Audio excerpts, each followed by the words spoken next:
না, একটু জল না পেলে আর চলছে না। সেই ভোরবেলা থেকে হেঁটে আসছি, এখনও প্রায় 1 ঘন্টার পথ বাকি। তেষ্টায় মগজের ঘিলু শুকিয়ে উঠল, কিন্তু জল চাই কার কাছে? চাচ্ছেন না তো কোথায় পাবো করছেন কেন? খামাখা এরকম করবার মানে কি? আমাদের জল পছন্দ না হয় খেও না, ব্যাস। গায়ে পড়ে নিন্দে করার দরকার কি ছিল? আমি ওরকম ভালোবাসি না। হ্যাঁ,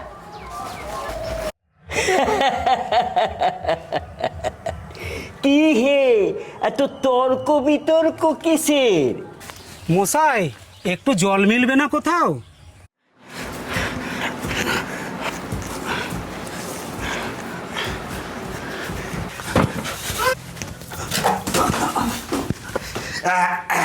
পেয়েছি।